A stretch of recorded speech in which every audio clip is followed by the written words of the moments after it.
apa yang menjadi kesepakatan sesuai dengan yang saya tuliskan. Kalau kalian sepakati, saya akan jalan dengan baik. Tapi kalau nggak sepakati, saya akan bereaksi juga. Itu saja. Jadi bagi estafet, lari 10 km dengan cara estafet sudah kita serahkan.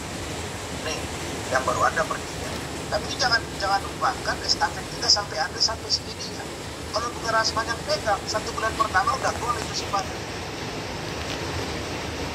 Jadi nggak ada penyesalan di sini. Tetapi yang saya sedihkan,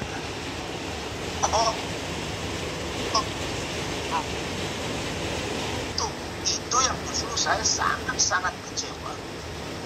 Dan itu sudah saya tanya ketika di rumah saya, kau tanya dengan bintang, kalian ada apa? WA Loli, kalau kalian macam-macam sama gua bukan sangkanya begini tidak mau ribut-ribut. Oh ya sudah, makanya itu hak mereka. Kami jaga offside dari kesepakatan itu karena masih ada di saya, sudah kuasai. Itu loh.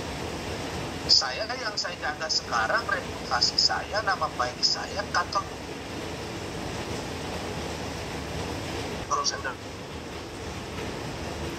Kalau itu menyangkut harkat martabat. Jadi mau saya, orang sudah membantu kita ya, terima kasih. Orang yang baru ini, jangan ngecil-ngecilin peran orang, apalagi Anda bukan lagu gitu loh. Nah, kalau saya tidak tanda tangan, tidak akan bisa itu. Oke, karena memang saya sampaikan ke keluarga Bajide bahwa saya tidak akan mencabut laporan saya dan saya harus memproses hukum kasus ini sampai ke pengadilan. Itu sikap saya. Nah, kalau mereka mungkin menganggap bahwa ini menjadi perseteruan yang berkepanjangan, ya silakan saja. Tapi perseteruan saya ini akibat dari saya bantu Fadil. Pertanyaannya apakah saya menyesal? Kalian bilang tidak menyesal. Karena setiap pekerjaan ada konsekuensi.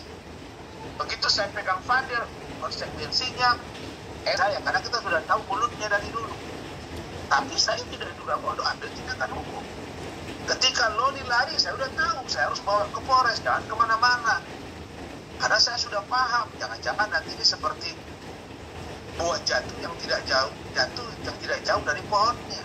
Benar feeling saya. Tapi dari situ saya dianiaya. Maka kalau dalam objek masalah ini urusan Fadil, tapi melebar kemana-mana. Jadi kalau memang mereka ingin berdamai, lalu kemudian saya menyatakan tidak mau berdamai, kemudian mereka melihat bahwa ini berpotensi untuk menggagalkan perdamaian mereka, ya sah-sah saja. Tapi yang saya lihat dari keluarga NN, baik Wani, baik keluarga NN, tak ada respon. Dan kalau NN mau berdamai atau mencabut laporannya terhadap Fadil, tapi siapa tahu kalau misalnya terbuka hati NN untuk mencabut laporannya terhadap Fadil, ya saya sangat senang. Karena sejatinya saya kasihan lihat Fadil. Kasihan. Kan saya bilang dari awal, ini apes dia doang katanya. Makanya jangan saya minta Pak Umar, Martin, kita baca-baca surat penarikan diri saya itu baca. Biar jangan salah-salah, nanti melangkah.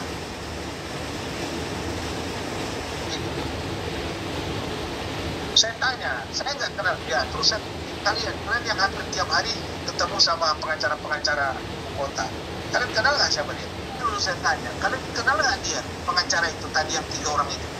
Ya. Martin Bintang 3 kali ketemu saya sebelum saya berangkat ke Malaysia. Saya sebut tadi si ini, saya lupa namanya, si David yang disampaikan ke saya, tahu-tahu yang keluar namanya Abdul Malik. Apakah David ini alias Abdul Malik, saya nggak tahu. Apakah Abdul Malik ini cucunya Adam Malik, nggak ngerti juga saya. Tapi yang pasti, nama yang disampaikan ke saya dengan yang keluar tadi beda. Dan apa yang disampaikan Pak Umar ke saya, bahwa ini akan ditangguhkan Pak SP3, ternyata sampai hari ini tidak. Jadi maksud saya, Pak Umar, kalian mesti tagih itu. Saya nggak tahu kalau Abdul Malik berjanji atau Devin atau siapapun, nanti disampaikan ke saya. Kalau mereka bisa menangguhkannya, apalagi mengistimewakannya, luar biasa itu akan tahu saya itu sama pengacara itu. Tapi dengan syarat NM tidak mencabut laporan ya. Kalau NM mencabut laporan ya selesai. Kalau itu delik aduan, kalau delik biasa ya nggak bisa. Kenapa dia datang berkonsultasi ke saya? Kan dia konsultasi ke saya 3 hari. Cuma dia bilang ke saya, ada beberapa pengacara yang menawarkan diri untuk membantu panel. Nah, karena memang saya sudah bilang kepada keluarga Bajidi bahwa untuk proses P21 tahap 1, tahap 2 sampai persidangan, tim saya tarik. Maka muncullah pembicaraan.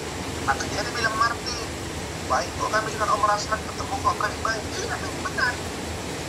Tapi ketika muncul ke media tadi, saya kira pengacaranya apakah ini David, apakah ini Abdul Malik, terus kalian kirim ke saya Abdul Malik, saya lihat mana seorang yang 3 orang, ada yang saya kenal.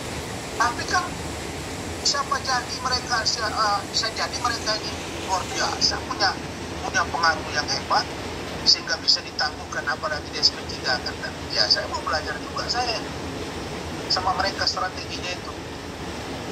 Jadi bukan berarti saya tidak dipercaya. Kalau tidak dipercaya, tak datang mereka ke rumah saya nangis-nangis anak beranak. Dan saya sudah bantu selama 5 bulan 6 bulan. Dan sekarang malah saya minta agar Pak Umar itu tagih itu yang mereka bilang akan ditangguhkan, akan disediakan. Nah, yang saya takut nanti sibuk urusan kiri kanan nggak jalan-jalan ini kasus itu kalau saya.